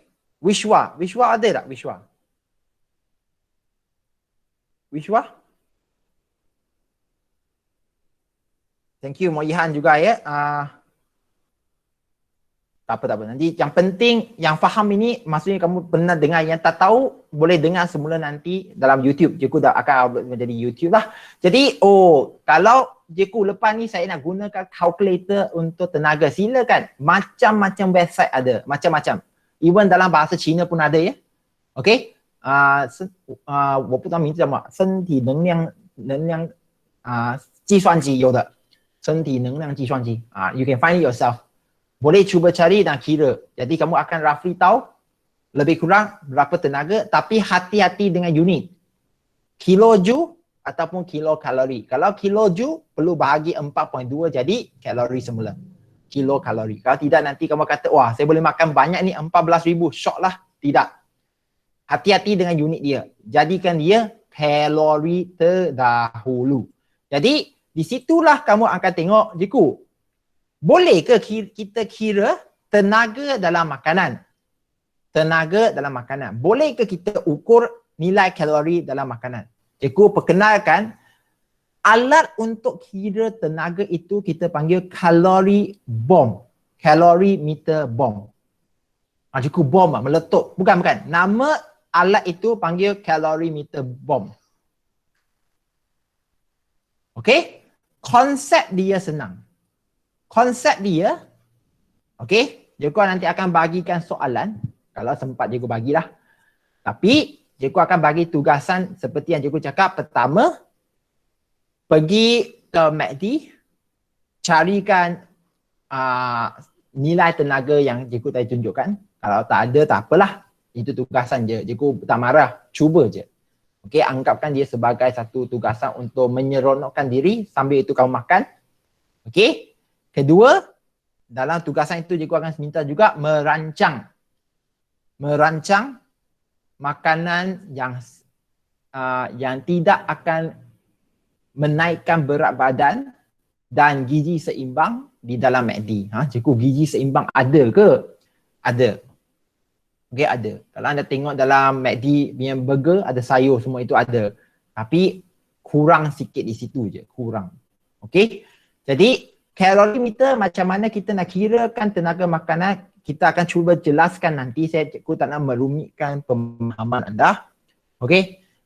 Dan sekarang makanan yang berlainan dan anggaran nilai kalori boleh ditentukan melalui kuantiti karbohidrat, protein dan lemak. Seperti cikgu tadi dah cakap.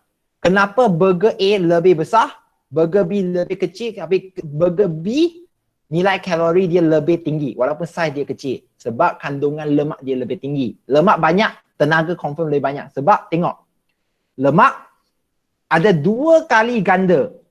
Karbohidrat 16.7, lemak 37.6.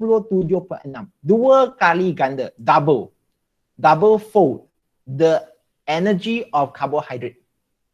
Okay, protein samalah di sini. Tapi yang penting kalau kita makan lemak, kita dapat tenaga pun lebih banyak. Kita senang untuk menjadi obesity kalau kita tak jaga. Okay, kita sambung pada muka surat 51. Murid-murid sekalian, 51. Okay, perhatikan raja 2.3 dan jadual 2.2. Raja 2.3 dan juga jadual 2.2. Kat bawah itu. Jadi kita mula dengan raja 2.3 ni dulu. Gula 100% ialah karbohidrat hijau. Tengok karbohidrat hijau dia 100%.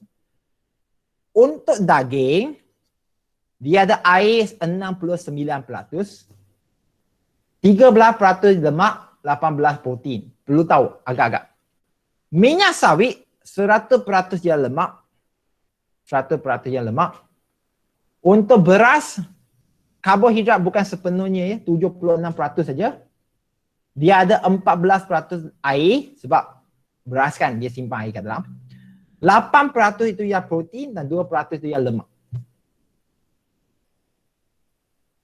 Cikgu dah cakap ya, bab ini boleh keluarkan dalam pelbagai soalan yang minta jawapan. Minta jawapan dari segi perbandingan semua kelas makanan di dalam makanan tersebut.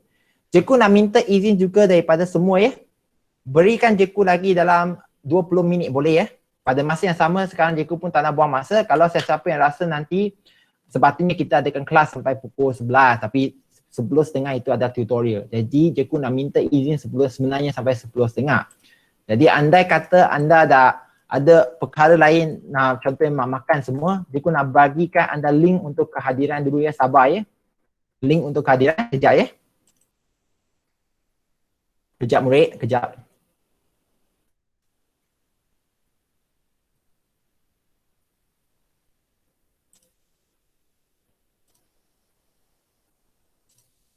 Okey, cikgu letak di dalam Google Meet punya chat box sana.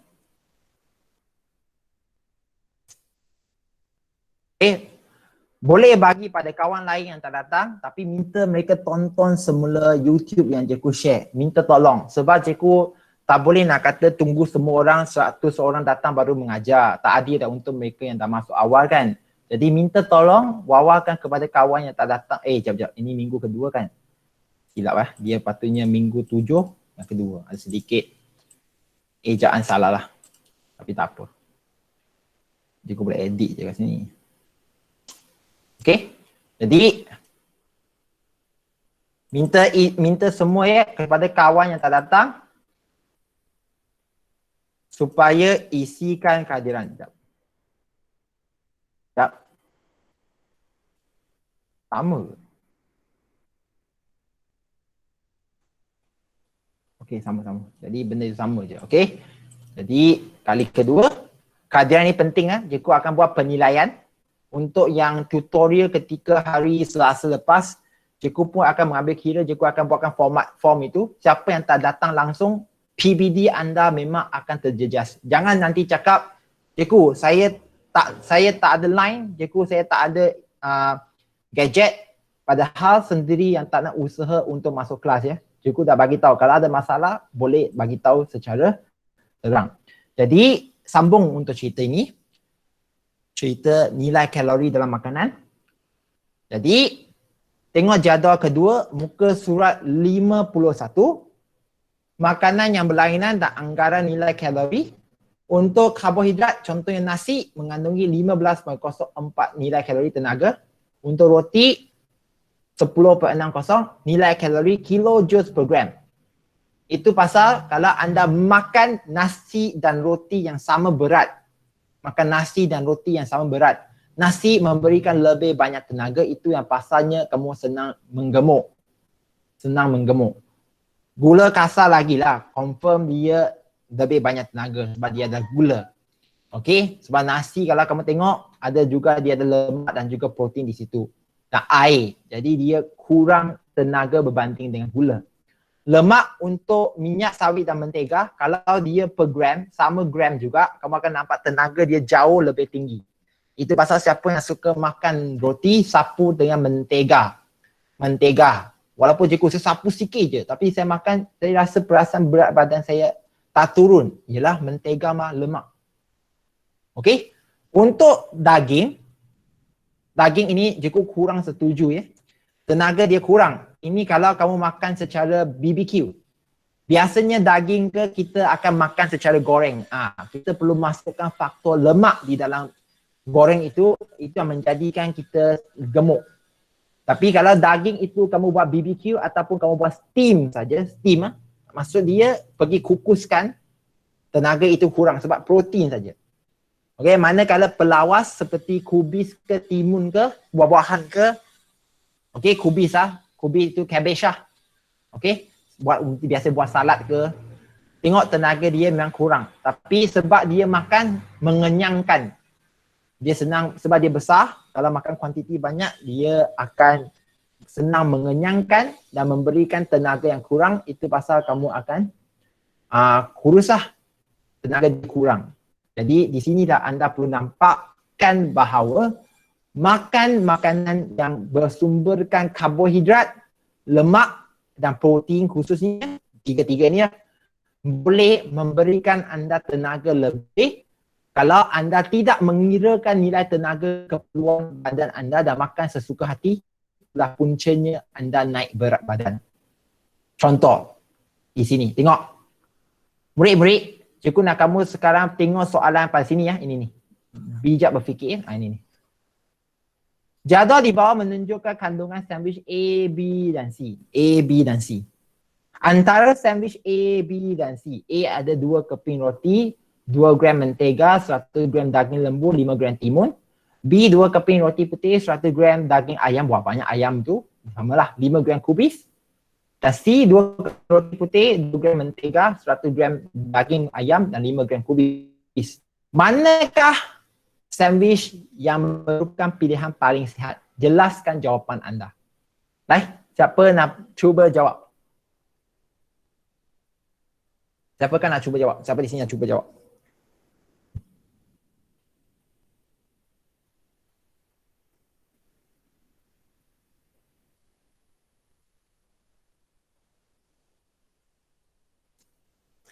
Sementara kamu nak jawab soalan itu, kamu perlu kirakan tenaga dulu. Roti darab 10.6. 2 gram mentega darab 31.2. Daging lembu darab 13.1. 5 gram timun darab 0.55. Mungkin ke darab lah. Mana kalau bawah pun sama, darab dan jumlahkan. Ayam 8.27 kubis 0.34 darab jumlahkan, roti pun sama, darab 10.6, mentega darab 31.2, daging ayam darab dengan 8.27, kubis darab dengan 0.34. Kirakan jumlah dia. Jadi kamu akan dapat tenaga yang paling tinggi pada mana, tenaga yang paling rendah pada mana. Betul ke tidak?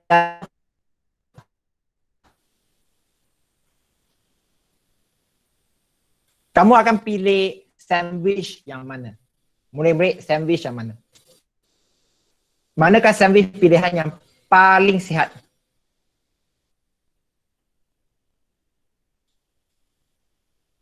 Siapa nak jawab? B. Kenapa B? Siti Maisoro. Kenapa B?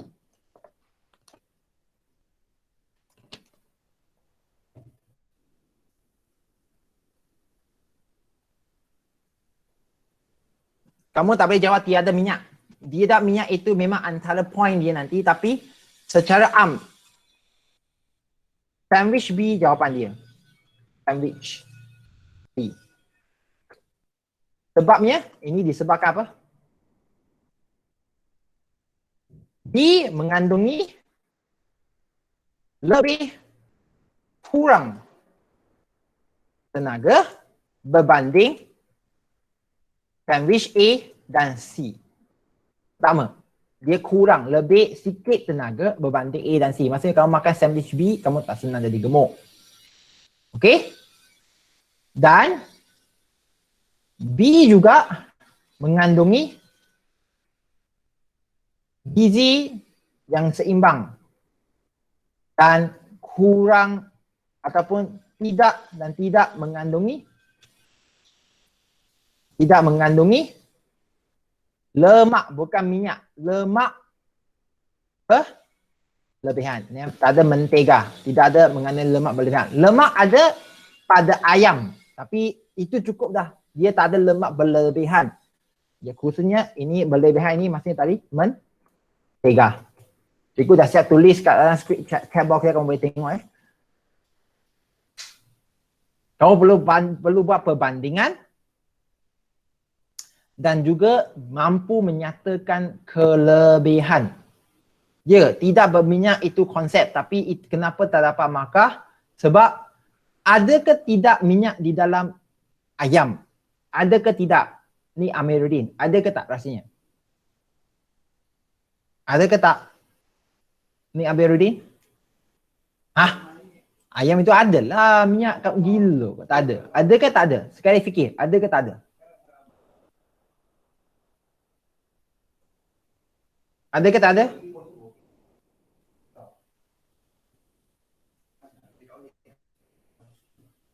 Ya? Yihui, dalam ayam ke, dalam daging ke, dalam apa-apalah daging ke, lembu ke ataupun kambing kan, ada lemak ke tak? Dalam daging. Ada. Kita ada.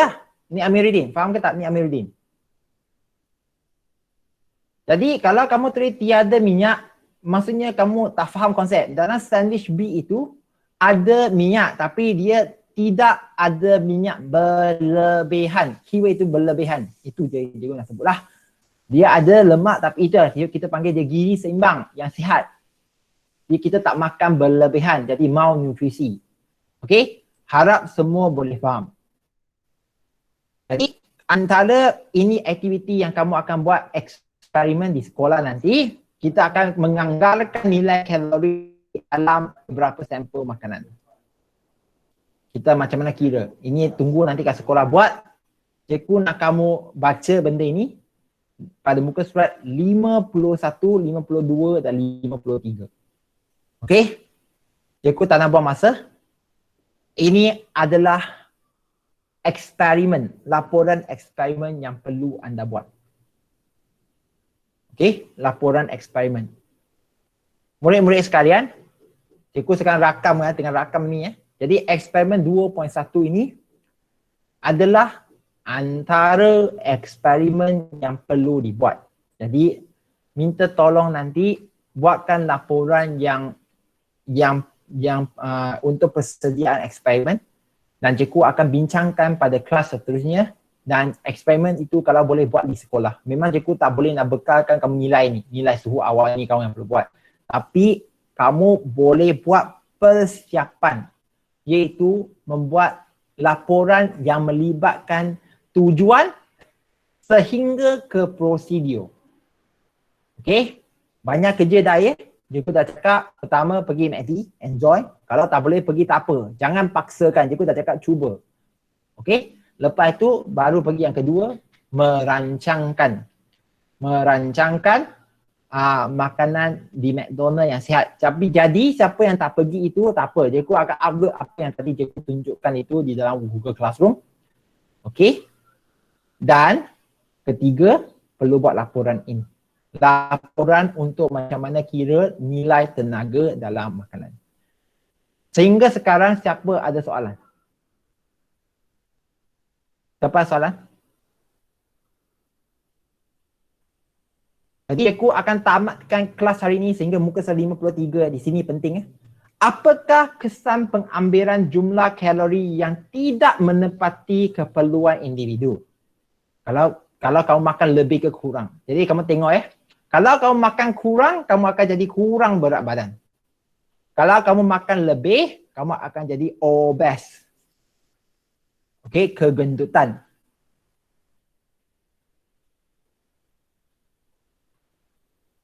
Okey? Jadi, cikgu nak kamu baca sama-sama peringkat kedua. Amalan pemakanan yang tidak sihat seperti waktu makan yang tidak sewajarnya dapat menyebabkan masalah seperti malnutrisi kalau makan lebih atau kurang. Boleh menyebabkan obesiti kalau makan lebih lemak, lebih karbohidrat dan juga lebih protein. Dan cikgu, apa tekanan darah tinggi? Kalau makan lebih garam, khususnya untuk Cina, biasanya minum banyak sup. Okey, sup itu mengandungi garam yang banyak. Tekanan darah tinggi ya. Trombosis, stroke ini dan juga serangan penyakit jantung berkait dengan makanan lemak. Lemak banyak menyumbatkan salur darah. Itu kita akan cerita pada kelas yang seterusnya. Okey, ada pada sini. Semua ada kat sini dah. Okey, kita akan cerita kelas seterusnya 54 dan ke atas. Siapa ada soalan? Murid-murid, siapa ada soalan? sebelum cikgu tamatkan kelas hari ini?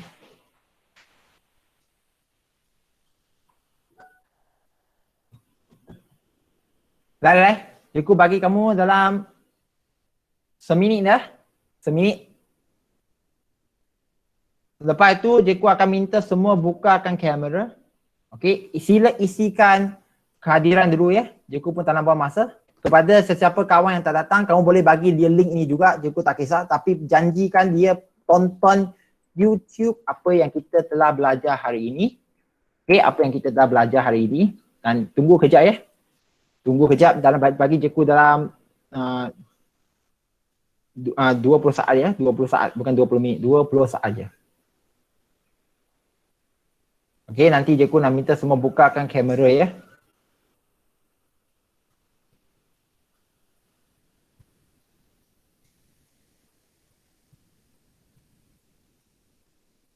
Kejap. Siapa yang ada soalan tanya. Cikgu ada kat sini ya.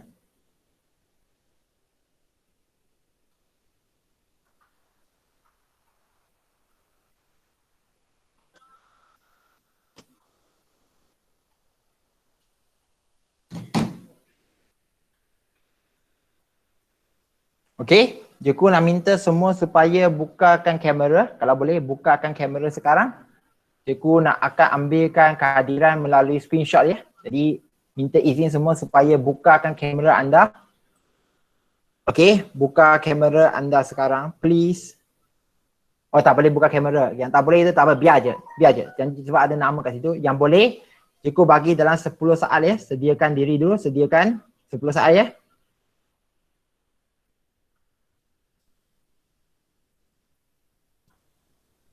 Okey, sediakan diri.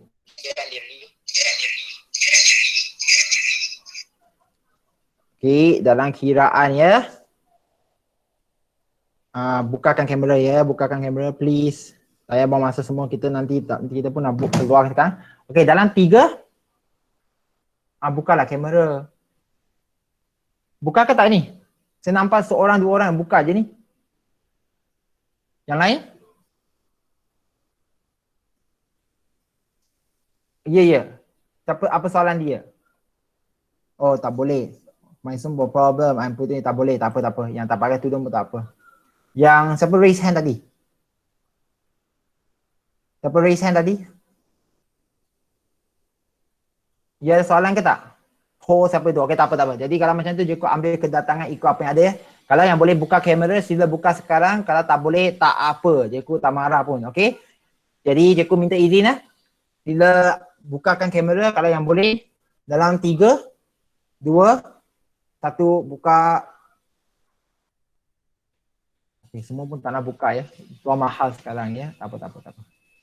Okey, itu saja untuk hari ini. Pastikan anda isikan kehadiran dan bagi tahu kawan yang tak datang, cikgu agak sedih. Pastikan mereka tonton semula dan isikan kehadiran. Itu je daripada cikgu. Cikgu akan berikan kerja nanti dalam Google Classroom.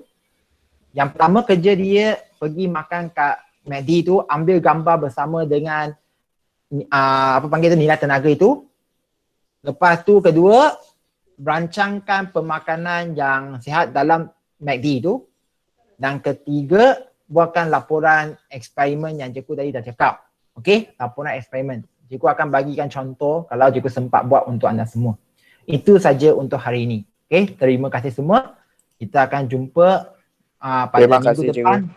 Sama pada minggu depan, hari Selasa ya. Terima kasih. Terima kasih cikgu. Bye. Bye. Bye. Terima kasih cikgu. Sama.